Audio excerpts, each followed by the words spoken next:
Sebelum kita melakukan aktivitas pada pagi hari ini, marilah kita mendengarkan firman Tuhan yang menguatkan kita dari 1 Petrus pasalnya yang pertama ayat 18 sampai dengan 19.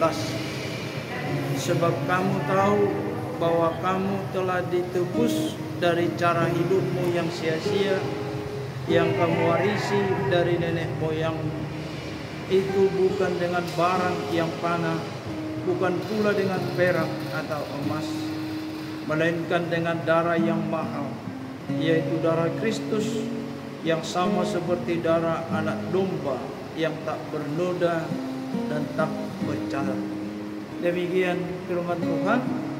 Saudara-saudara, ibu bapak yang terkasih di dalam nama Tuhan kita Yesus Kristus, setiap orang yang percaya kepada Allah itulah orang yang hidupnya telah dibaharui dari pola hidup yang lama kepada pola hidup yang baru. Orang yang telah dilahirkan kembali kedua kali melalui kematian Yesus di kayu salib. Inilah yang paling berharga bagi kita, umat ciptaan Tuhan.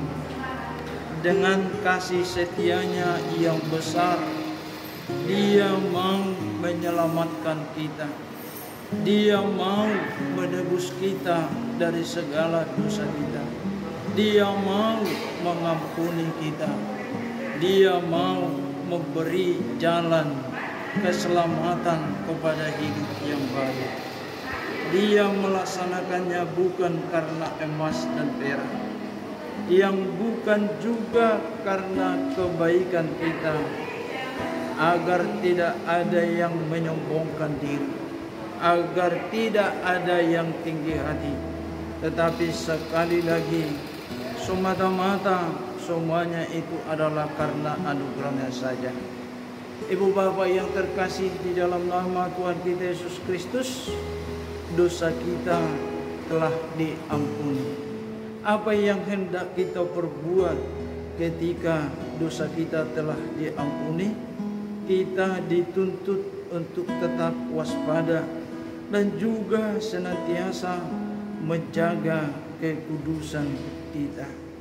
Hidup yang telah dilahirkan kembali, hidup yang bersama-sama dengan Kristus, hidup yang senantiasa beribadah dalam segala gerak-gerik langkah kita, tanpa ditentukan oleh situasi dan kondisi juga waktu, susah senang, sakit sehat, siang malam.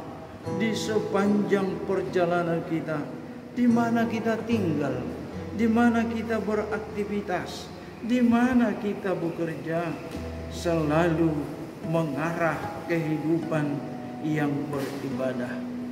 Setiap orang yang telah dilahirkan kembali mempunyai tugas tanggung jawab menjauhkan segala tindakan yang tidak sesuai dengan kehendak Tuhan, menolong sesama, memberi topangan, memberi bantuan kepada yang layak menerimanya. Ibu bapak yang terkasih, biarlah senantiasa lewat perbuatan kita tercermin sebagai orang-orang yang sudah ditebus, sebagai orang yang telah dilahirkan kembali kedua kali. Begitu banyak memang yang harus kita tunjukkan. Kita harus lakukan. Pertama, mengasihi Allah dan sesama, yang selalu merencanakan dan melakukan yang terbaik bagi Tuhan dan sesama, yang selalu menunjukkan kerendahan hati, yang selalu membuat hidupnya menjadi saluran berkah.